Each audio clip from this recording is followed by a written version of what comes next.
Peter, we've talked about the Gemini effect in one or two ways, but how does the Gemini effect that Francis Bacon was working with, how does that come out in his work?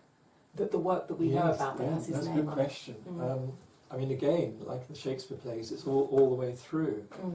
And first thing to understand about Bacon's philosophy, it goes together with what he calls divinity, which is the wisdom inspired into our hearts, which then speaks to us, to our mind, and which the prophets speak out and is written down in the scriptures.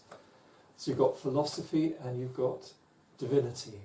The Gemini straight away, because divinity is divine, it's the immortal, but philosophy is to do with our human mind trying to understand that philosophy, therefore it's mortal. So you've got the immortal divinity, the mortal philosophy, going together, hand in hand. That's the idea. What's so sad is that when modern science was started, it cut out the divinity bit.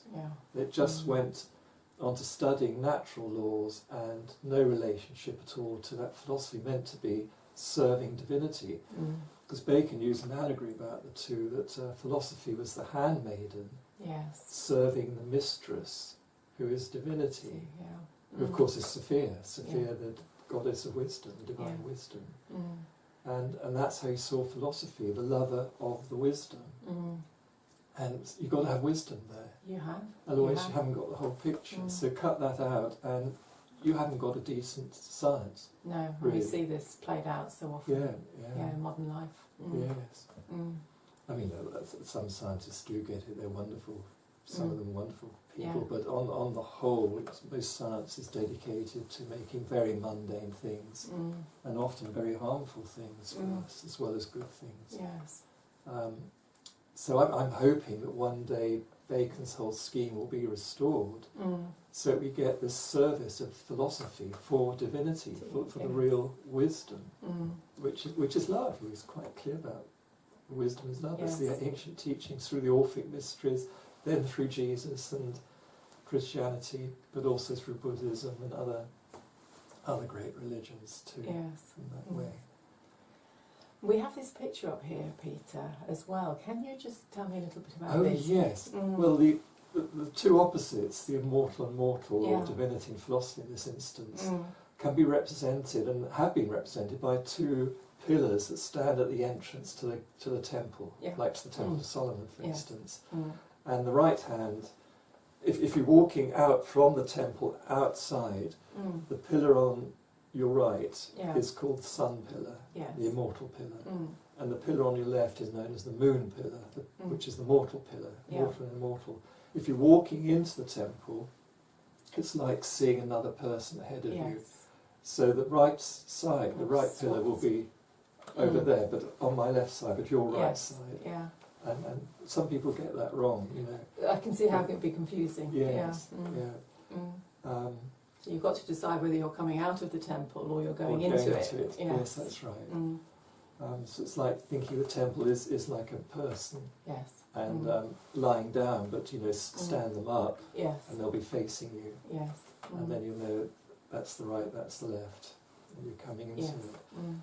And the sun is the symbol of the light being given out, the creative light. And the moon's the symbol of the mind, which is the soul, that's receiving that light in order to become illumined by it.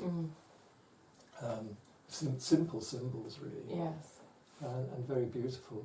So in this picture, you've got the divinity pillar on the right-hand side with the sun symbol, and here you've got the philosophy pillar with the moon above it. And one is related to the world seen in daylight, with all the landscape and so on, because it illuminates the natural world. And the other worlds too, but you know, you saw everything in daylight, whereas the globe above here is the globe of the mind. It's not of the world, it's the globe, mundus intellectualis, which means globe of the mind. So it's the mind, the moon represents the mind. So truth is there, out for us to see, but we have to search for it, because we don't see it clearly straight away. You know, we've got to work at that. And that's where our mind comes in to try to understand it. Yeah. So even in this frontispiece of Bacon's title page for Bacon's book, there's deep symbolism hidden in that, sort of teaching us if we can just access the language of it. Yes, that's right. That's right. Mm. And here, I don't know if you can see the picture properly, but you see a hands grasping. Yes. Hand on one side, hand on the other, grasping each other. It's a Freemasonic handshake of friendship. Freemasonry is really dedicated to friendship and charity, doing charitable works. But charity in the true sense means you live your life in truth. You live your life in a loving way. Everything you do is out of love for others to help make the world a better place. That's the idea of charity. It doesn't mean just putting money in a box now and again. Yes, that's kind of letting you off the hook a bit, isn't it? Yes, it's being useful in the world so in a kind actions. way. In your actions, Everybody can do it. Yeah. Whether they're wealthy or whether they're very poor. Everyone can do that. Yeah. Yeah. So Bacon is teaching us very clearly, time and time again, we have a choice. We have a choice. Yes. That's it. Yeah. Make a good one. Yeah. Thank you, Peter.